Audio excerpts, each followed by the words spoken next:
quel? Il s'est alité, il voulait plus sortir, et des jours, et les parents ne comprenaient pas. À la fin, il a avoué aux parents. Les parents, ils ont fait comme ça, ils étaient contrariés, mais de l'autre côté, ils ont dit, mais qu'est-ce que tu vas chercher chez elle? Elle est malade, peut-être qu'elle va mourir bientôt, tu l'aimes, tu vas l'aimer encore plus, elle va te quitter au moment où tu vas te laisser peut-être sans enfant, peut-être avec un enfant, un bébé que tu vas t'en occuper sans arrêt. Et est-ce que tu es sûr que c'est ce que tu veux? C'est pas bien pour toi. Elle te l'a dit, elle est honnête, c'est une brave fille, mais malin saute. Machamaim, qu'est-ce que tu veux? Et lui, il écoute, il s'enferme, il veut rien entendre.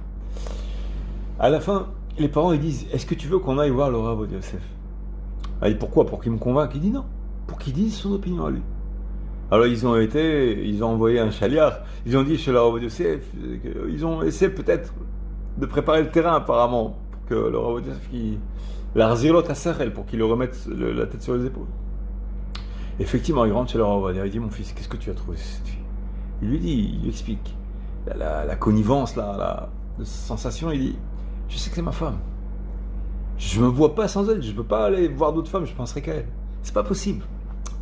Il dit, mais mon fils, il va être malade, il le raisonne. Tellement il a vu que c'était sincère, c'était fort, il a dit, écoute, bon, fais rentrer tes parents. Les parents, ils rentrent, alors il se dit, bon, qu'est-ce qu'il a dit le grand Rav? C'est un possèque, c'est pas un Rav, c'est un Rav qui possèque halakha, il va trancher sur des choses qui sont concrètes, il est très concret le Rav Ovadia Yosef.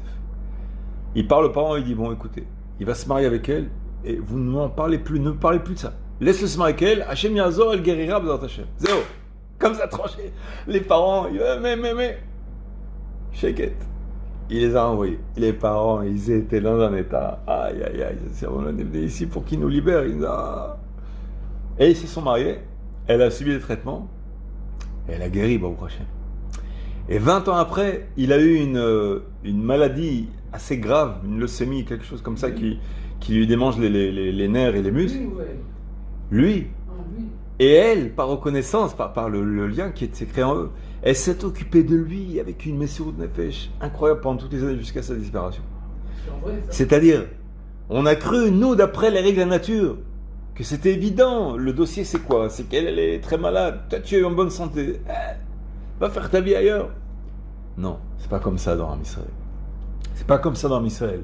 Finalement, elle l'a assisté jusqu'à ses derniers jours, 20 ans après, elle a survécu à l'encontre de toutes les règles naturelles.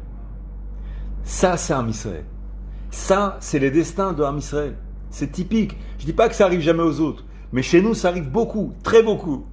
C'est que ça se dit pas en français. Ça arrive très beaucoup chez nous.